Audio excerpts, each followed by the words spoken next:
Welcome, everybody. My name is Mina Jane, and I am the director of the Ashland Public Library. Thrilled to be here for this series called What's on Your TBR Pile. And before we get started with Alana Quintana Albertson for this special half hour of What's on Your TBR Pile, I just have a couple things to tell you. One is Laura Villamot is here from Framingham Public Library. She's going to be our scribe, and she's one of our partners in crime on this, I guess. I call it. So she'll take notes, and we'll send out a recap of all of the recommendations tomorrow. And we are recording this session, which is also on Facebook. You can ask questions in the Q&A here or on Facebook. And I'd like to thank the Friends of the Ashland Public Library for supporting all of our adult programming. We couldn't do it without them. One last thing is that you can buy Alana's signed books from Alana from Bank Square Books. I will put a link in the chat for that. Her new book, Ramona and Julieta, came out yesterday, and it's fantastic. So signed books are gold. You can't, they're just wonderful. So like I said, I'll put the link in the chat for that, but we're going to get started. I'm going to just quick introduction of Alana. I loved your biography on your website. I won't read the whole thing, but you're a Latinx best-selling romance author. You've written 30 books. This series, Ramona and Julieta, it's the first of a series, and it's called Love and Tacos, the series. So what's not to love, right? And with Valentine's Day coming up, I just thought it was a perfect opportunity to chat. And so we'll talk more about Ramona and Julieta in a few minutes. But in the meantime, let's get to what's on your TBR pile. Welcome, Alana. Thank you so much for being here. Oh, thank you so much for having me. I'm thrilled. Good. So what have you read recently that you've really loved? So I read, this isn't out yet, but it's a pre-book, so, TBR, but I read an arc of Chanel Clayton's Our Last Days in Barcelona, and literally obsessed with it. I just love, she was a former romance author. I actually have read her. I've been a fan before. She wrote her other books. She had a military romance about pilots way back in the day, but this book is just breathtakingly beautiful. I just like her style, and it's like romance, but it's also history, and so it's just amazing. So that was a book. Another book that I'm really excited about is Isabel Canis's The Hacienda, which is also not coming out until May. Sorry, but that's like a haunted. It's got a sexy priest and a haunted hacienda, and so that one looks really incredible too. So. Are they both arcs, or is one out? They're both arcs. I can recommend books that are actually out, but no, that's great. That's good to have things to look forward to. Yeah, I'm always reading ahead. So great. So I love Chanel Clayton. I've liked all of her books, so I would also highly recommend her. But what have you read recently that is out? That is out. I've read a bunch of things. I read in all genres. And so, one of my favorite books ever, it's middle grade, but I love Esperanza Rising, and Pam Munoz-Ryan. She has a new book that just came out, or it should be out this week, I think, as well. I read that to my kids last year when I was homeschooling them, and I love that. One book, which is actually set in Boston, since this is about, but that actually started me being an author, and this is an older book, but Dirty Girls Social Club by Elisa Valdez Rodriguez. And if it wasn't for that book, I wouldn't even be writing. That was the first time I really kind of saw myself in literature. It was about 6 college-educated Latinas, and it's an older book, but it has a special place in my heart. It's a chick lit book, but yeah, I mean, I read everything. I read thrillers and nonfiction and everything. So okay, so let's go down the line. What have you recently read in thrillers that you've really liked? Oh, let's see. This was last year, but all the You books by Carolyn Capps, and most recently the last one, which is You Love Me, I'm looking at my books. And then Lucy Foley's The Guest List. I always love her books. I love all of her thrillers. But I think, to me, I read based on moods and weather. And of course I live in San Diego, so it's always sunny, but to me, I kind of want a thriller on more of like a cozier type night. And then different times I want romances. So, you know, it depends on my mood. Or in the winter, I love reading cozy mysteries. My friend recently released Tamara Lush as a great cozy mystery series, Cold Brew Corpse, and that was really good. And yeah. So. Okay. You read nonfiction? Yes, absolutely. And all the time. Right now I'm reading this book, which I recommend to everyone, Tom McCavitt's. And it's, I mean, you know, it's really great, especially as a writer. I think, you know, you kind of, there's this fantasy of being a writer where you have this kind of muse and, you know, the lighting's perfect and you have your coffee and you're going to write. And when it's your job, unfortunately, it's not really like that you have to do it. So that book's kind of about doing things daily. And I think the habit of writing daily, even if, you know, it doesn't have to be great because you can't fix a book blank page, but just that and kind of breaking the procrastination cycle. So I just read that. So okay.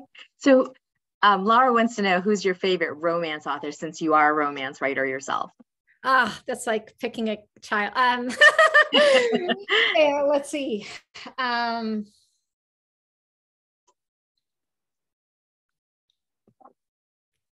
My favorite romance author would be,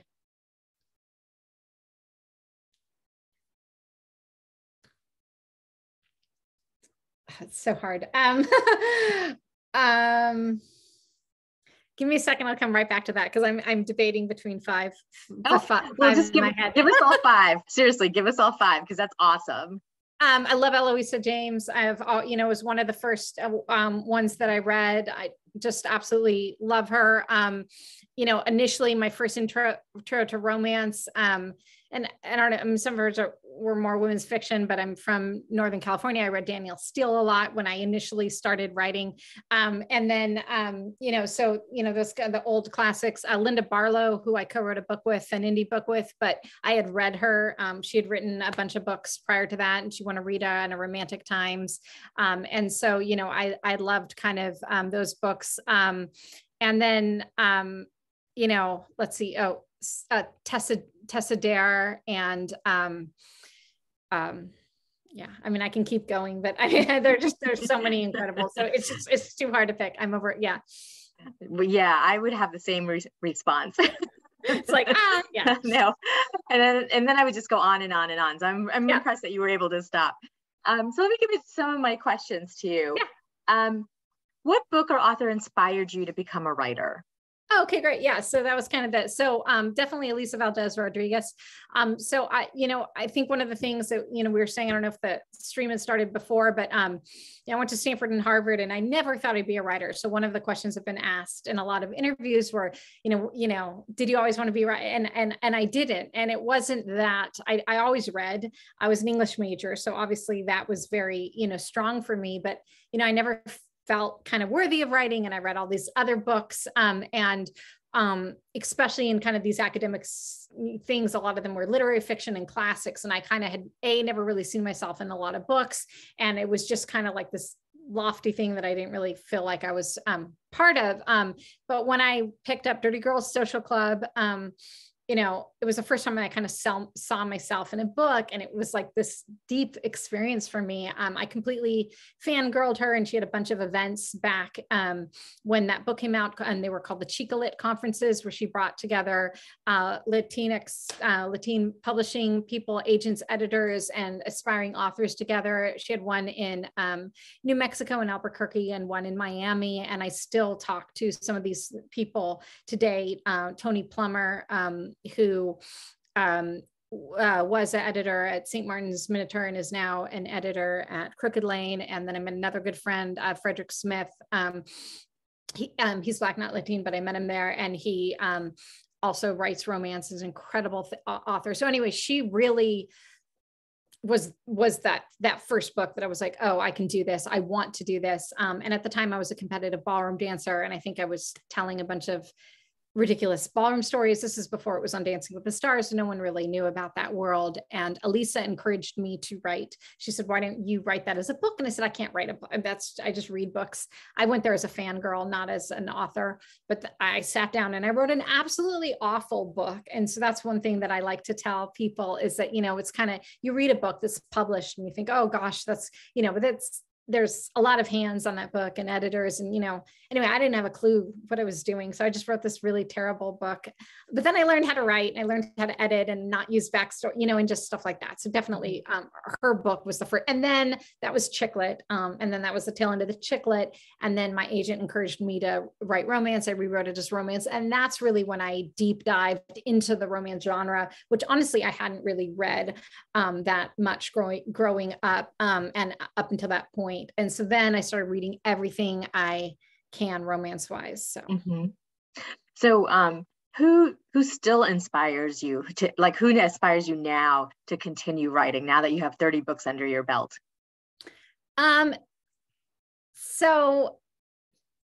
Oh, wow, that's such a great question. I mean, everyone, which is not, the best answer. So one thing that I think is slightly interesting about my path is that I started as an indie author. And so this is my 30th book, but it's my first traditionally published book. And so in the indie community, the top authors, Megan Quinn, and I have, just some friends who just are incredible. And so, they release rapidly and they have the control of their marketing and everything like that. So I was in that world so long. And then in the traditional world, I've just met so many incredible authors. Allie Hazelwood's a friend of mine.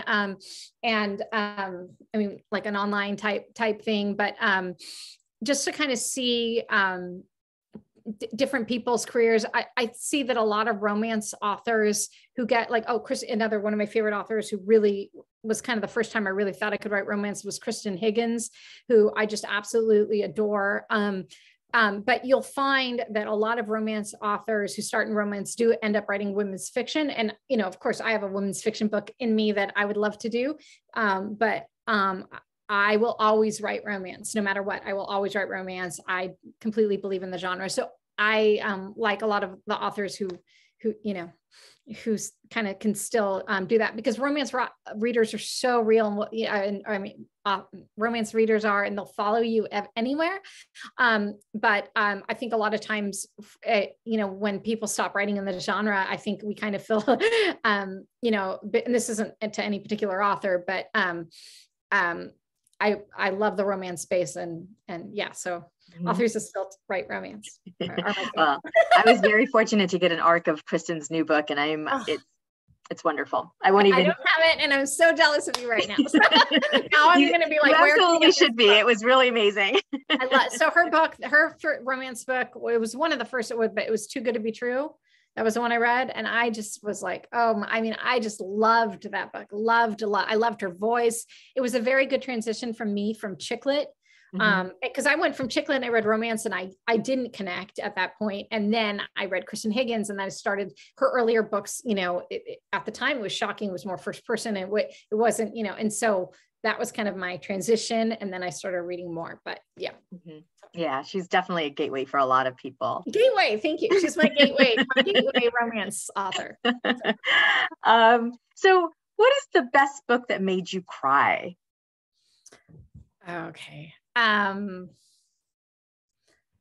best book that made me cry of all times. One of my all-time favorite books is American Tragedy by Theodore Dreiser. And that book makes me sob. And I really love feeling emotions. Like I always say to my editor, to my readers, like, if I haven't made you cry at one point in that book, then I have failed. My goal is to make you cry. Mine's a rom-com. I'm trying to keep it, there's definite light moments, but I really want those emotions. And I know when I started writing, I would kind of, and I think a lot of writers kind of play it safe or try to, not go there. And I know I did, and it's hard. I say writing is like therapy. So to me, a great author is really going to make you weep. So talking about rom-coms, what book made you laugh out loud? Definitely Kristen Higgins. Definitely Tessa Dare, definitely so many people, Wallbanger by Alice Clayton. Mm-hmm. Just so many books. You know, what? Yeah, it's so good. I'm dating myself, right? Like, I don't even know when that came out, but I distinctly remember laughing, you know, and it's so great to go through all these different emotions when you're reading a book. Mm-hmm. So, you know what I loved about Wallbanger was that it was unexpected. Yeah. You know, like you think it's going to be about one thing, but it's actually so heartfelt, and so the story was so good. And I completely agree with that. And the marketing of the book, you know, at the time, you know, the cover is so exactly, you're not really expecting what that experience when you're reading it. And it just shows the incredible writing. Again, I always talk about voice. She has such an incredible voice. So, yeah. So talk about being surprised. What book other than that one really surprised you? Which one where you're like, whoa, I did not see that coming? Oh, wow.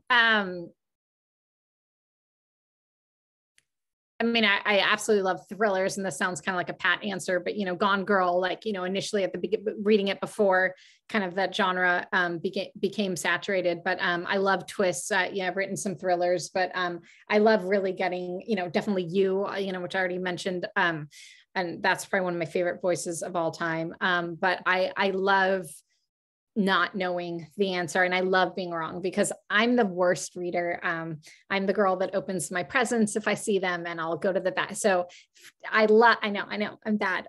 But I want that to be shocked, and I want the unexpected twist. And I love that. And, you know, I've done a lot with serial writing, and it, you know, it takes a lot of skill.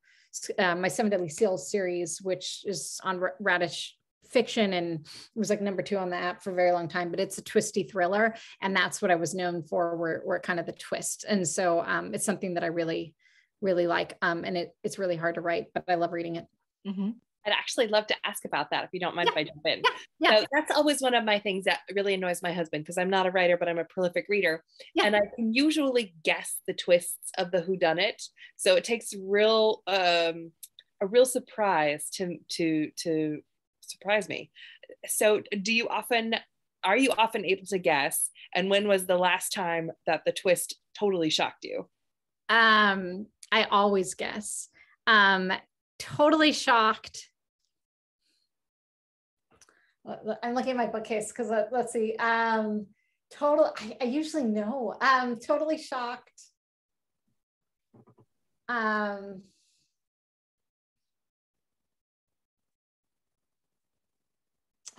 I know I read one recently. You know, and this is an unfair answer. I'm going to go back to Gone Girl. And I think to me, she created that kind of genre. So that was, and then I was anticipating the shock, if that makes sense, for all the rest of the books kind of read after. Not that those authors weren't original and they didn't have their twists, because they totally did. But that was the first time that I really, and also, you know, Dark Places and,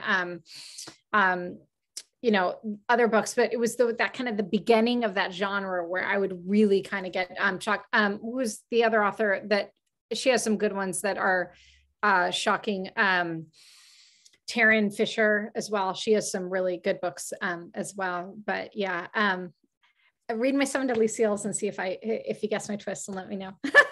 So. That's awesome. What book or author is a comfort read for you? Oh, I'd say childhood books. You know, it's kind of like a nostalgia thing. And I was recently on a podcast where we did one, Anna and the French Kiss. But I love reading kind of old books, and, you know, I enjoy doing that with my kids. You know, kind of reading older classics, and kind of really figuring out, you know, reading them as an adult with a different lens is often disappointing.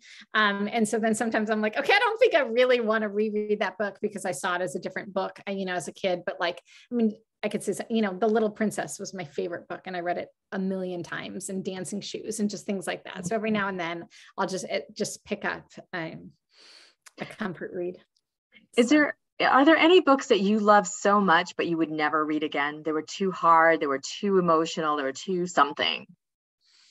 The Glass Castle by Jeanette Wallace. Love that book. it's just, I mean, just written so well, but I can't do it. And I'm not going to read that one again. I absolutely love that book. Incredible book. I totally agree with that. But not reading. What's the first book you remember reading on your own? Madeline. And I tricked my mom and I memorized the entire book and told her, thought that I could read. And then of course she got me another book that I can read, but I memorized every word and when to turn the page. And I was like 2 or 3. Wow. I was really young. And then, I was just a complete avid reader. What book have you loved that you couldn't believe wasn't a bigger seller? Oh gosh, more well-known? So many books. That's the answer. Let's see.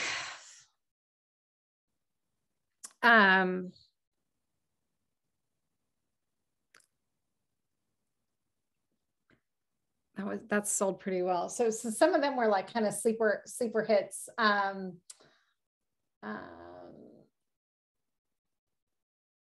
Recently, Damnation Spring, though it might have been a really good seller. I don't know if you've read that. It was a book of the month pick. It was incredible. It was about the farming in the 70s. And I just thought that it was just like the best book. And I was telling everyone about it. But I don't think I haven't really seen it on Book Talk or anyone else doing it. But it was book of the month. So I think other people did read that book, but I just thought it was just so good. And I didn't think a lot of people had known a lot about it. Laura, did you have another question? No, I wasn't sure how aggressively I was tapping my keyboard if my video was bouncing. So I just figured I'd put myself back on. Cool. Okay. So because you are so well known in the Latinx world, I'd really love to some Latinx books or authors that you would recommend. Yeah, absolutely. So it's Chanel Clayton. She's Cuban. So we already there. Elisa Valdez Rodriguez. She has a bunch of books again. Dirty Girls Social Club, Romance. Abby Jimenez is incredible. She has a new book coming out in May, I think. And then Claire Contreras is Latina also. And she has so many incredible books. And let's see, again, Pam Munoz Ryan, who has written a lot of kids' books. One of my favorite authors, Matthew Pena, Mexican White Boy, is just such an incredible book. And I could go old school. I loved Oscar Zeta Acosta, which, these are kind of like 70s type books, but I just absolutely like the book's very offensive. Maybe that's another book I don't want to reread. It's offensive 70s, like very kind of drug heavy on it. Loved that book. There are some great books coming. Liana de la Rosa next year will be having a historical fiction coming out. I don't know if we have the title yet, but it will be Regency, but with a group of Mexican sisters. Wow. Yeah. I love the representation. I feel like we were talking about this a little bit earlier, is that it feels like it's getting there. Yeah. Yeah, absolutely. And I think publishers have done such and there's of course always room to grow and, everything, but at least I have had the most incredible experience with Berkeley and, the new authors that they've signed. There's just so many incredible books coming out. I think the problem is that, or it's not, well, it is a problem, but I know of a lot of books now that are coming out in 2 years by friends, and so, even when, the change that happens, sometimes the books aren't necessarily out, but there are a lot in the works. I wanted to, before we go on to my last question, I wanted to say one thing about how you were saying that, these are your author friends and stuff. And sometimes readers think like, oh, are they just blurbing them because they're their friends? But I think my understanding is that you become a community. You're all writers, you're writing, you're going through the same kind of things. So like you become a really tight-knit community, even if you've never actually met each other. Right. So, it's so, an RWA is imploded for different reasons and they're kind of there. And I was deeply involved. I was president of 3 chapters, contemporary romance, YA and chick lit, and I'm barely involved anymore, just a ton of issues. But back in the day, we would meet in person, and that was so important because writing is solitary. You know, you're sitting alone. I sit alone and write with my dog, you know, and you're just kind of like alone and like making up these fantasy characters. So it is so important to have your community. And so you know, with the event of internet, I've met a bunch of incredible friends author-wise. And yes, people say, oh, you're just going to blurb your friends. I'm not going to blurb a book I don't like, you know, and I have turned down a book. If I'm blurbing a book, I actually will read it, you know, and I mean, you know, otherwise I won't do it. So, you know, of course it's, you know, a bit of, you know, of course you want to help your friends succeed.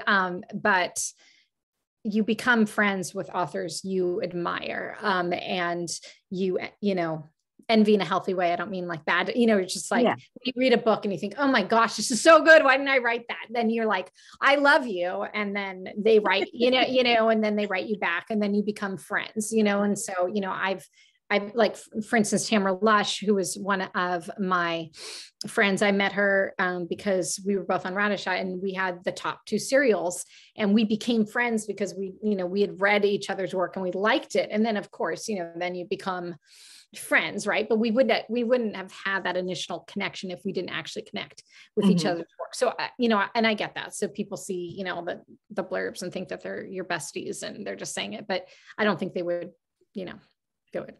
Yeah. No, and no, I mean, no author I've ever, you know, like talked to has ever said, oh yeah, I just only, you know, it's always they've read the book and they've liked it. Yeah, exactly. Definitely. Yeah. So my last question for you is maybe not a real fair one about TBR, is like, how many books are on your TBR pile now? Just so many. I mean, I'm a book hoarder and I keep buying and buying and buying books, and I can't help myself. And, you know, before I had kids, I was really good about reading. I mean, I would just read all day long, but you know, I have deadlines, and so I have to write. But this is cutting into my reading time. But you know, and that was actually part of the reason, you know, and I know, Laura, you said that you're an avid reader, but not a writer. And I say that writing is reading spilling over.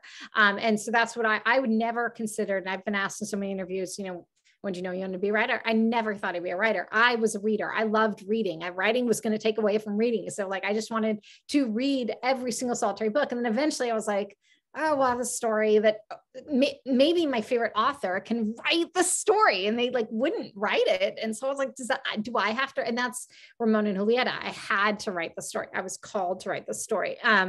So yeah, no, just so many. And I cannot go into a bookstore. Like everyone, it's like, I mean, I do, of course, but it's like, you know, I have so many bookcases and books, and I like that we're decluttering and moving from my other home, and it's a book. I have just books, and it's so bad, and I need to let go, but yeah. Don't do it. Books, no. And then that Mary Kondo with the 5 books, like, yeah. Yeah. 5 books on my nightstand. That's the joke. Oh, they're just everywhere. Get rid of like pots and pans. Don't get rid of books. Even pots and pans. Yeah. So, talk about Ramona and Julieta. I am so excited about this book because I think it's so, again, we go back to the representation, but it's also a take on Romeo and Juliet, of course, from a Latinx perspective. And it's been optioned for a movie. Yeah, well, it's for a television show. So this is my book, and I'll tell you what I can tell legally without getting myself in trouble. But yeah, so this was, Ramona and Julieta, I dreamt of this book before I wrote it. I didn't feel like I had the guts to write it. I was writing the indie books and just cranking them out. I teased my amazing agent. I was like, I'm going to send you this book, but I wouldn't really write it. I'm Mexican, I'm half Mexican. My mom is Mexican. And this was kind of like the book of my dreams. You know, of course, as an English major, I read a ton of like Shakespeare, and I took Shakespeare through performance and everything. And so, you know, and I had this idea of Meeting on Day of the Dead, which is such a, at least now with Coco, it's more understood, but there had been a time, you know, when I'd tell people about Day of the Dead, you know, way back when they'd be like, is it a devil worshiping holiday, or is it, you know, Halloween? I was like, no, like it's this amazing celebration of life and remembering your loved ones. And so, you know, I had this idea of these star-crossed lovers, Ramona and Julieta, meeting, and then, you know, pandemic, like masquerade, but, you know, Day of the Dead. So they don't know who each other are, and they meet. And then he is a very wealthy Mexican American man. And he went to Stanford and Harvard like I did. And he's a gentrifier though. So he's buying the block. And so she has this authentic seat to table taqueria. She's a chef, and he's buying it to take it over. And he wants to put a Taco King, which is like a Taco Bell type chain over there. So, but then you find out that his father stole her mother's recipe for fish tacos back in the 70s. So then like the families hate each other. And then it's my love letter to San Diego, and a lot about tacos and Latin joy. And, you know, I really wanted it to be kind of this fun, frothy book. It has been optioned for television. I'm limited about what I can say, but I'm just over the moon excited. Dream producer, dream showrunner, dream director. So we'll see what happens with that. But again, I can't really talk too much about that. But that was at auction, and we had 2 film offers and 2 film offers and 2 TV offers. And we did go with the series. And so I'm so excited and hopeful that it will actually, you know, get to that point. But I mean, that's every author's dream. So, you know, but yeah, so it's just been the most incredible experience. So. Wow. I can't help but notice that number 1 hanging off the end there. Yeah. There's another one on the way. Yeah. So it is number 1. Number 2, Kiss Me, Mi Amor, which is a taming of the shrew, will be out next February. And I love that one. It's set 9 of 10 daughters. My mom is 9 of 10 actually. And it was 9 girls and 1 boy, but in the book it's 10 girls. And that one's set up in Santa Barbara and Santa Maria. And she's a farmer. And so she works in the fields. And so each book, even though it's a light rom-com and I want to have fun, the first one deals with gentrification or gentrification. The second one deals with farm workers' rights.